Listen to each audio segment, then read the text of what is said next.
Ang sabi ng marami habang nasa iyo ang taong mahal mo, alagaan mo at huwag mong hayaang dumating ang araw na pagsisihan mo na nawala na siya sa iyo kasi nagpabaya ka.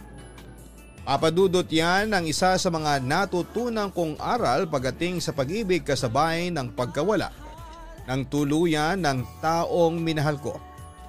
Kaya heto ko ngayon punong-puno ng pagsisisi at panghihinayang. Pero bago ko magsimula ay nais ko muna kayong batiin ng isang magandang araw. Ako si Tanya, 46 years old. Byuda, may isang anak at isang negosyante. Kasalukuyan ako may-ari ng isang kainan dito sa San Pedro, Laguna. At buo kong pinagmamalaki na palagi nakatutok ang aming kainan sa mga programa mo maparadyo man o online. Nakasubscribe nga po kami sa inyong YouTube channel Papa Dudut at palagi kong pinapakinggan ang mga Papa Dudut stories uploads mo. Siya nga pala ang ibabahagi kong kwento ay may 2 dekada na rin ang nakakalipas. Meron ako naging boyfriend noon na itago mo na lamang siya sa pangalang Samuel. Hindi niya totoong pangalan. Galing siya sa isang mayamang pamilya sa Visayas. 3 taon din ang tinagal ng aming relasyon. Pero papadudot ayaw sa akin ng mga magulang at kamag-anak ni Samuel dahil sa mahirap lang ang pamilya ko. Dahil doon ay gumawa sila ng paraan at pinaghiwalay kami.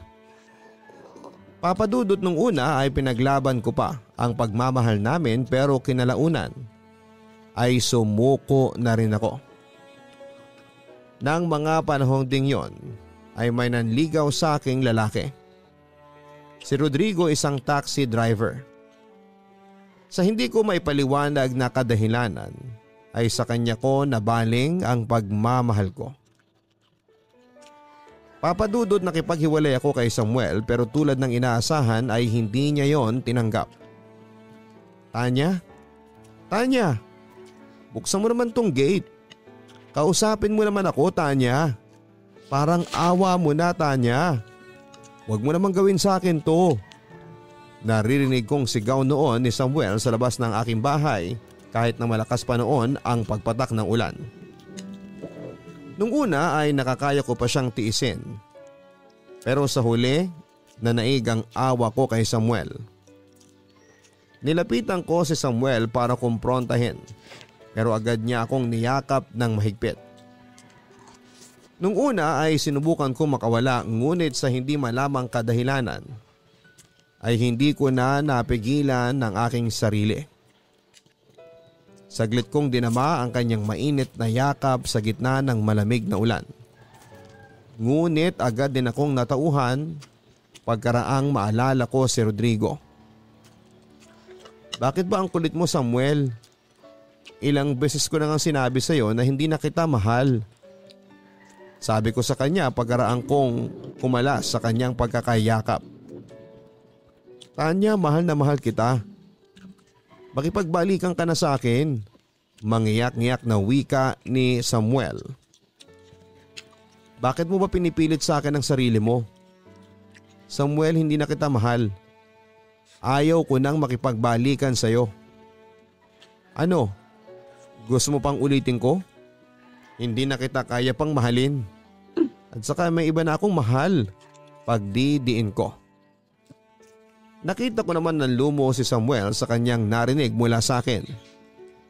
Ano bang meron kay Rodrigo na wala sa akin? Tanong niya. Mas sigit sa iyo si Rodrigo. Marami siyang katangian na gusto ko na wala sa iyo. Hindi naman binabase yan sa kayamanan o itsura.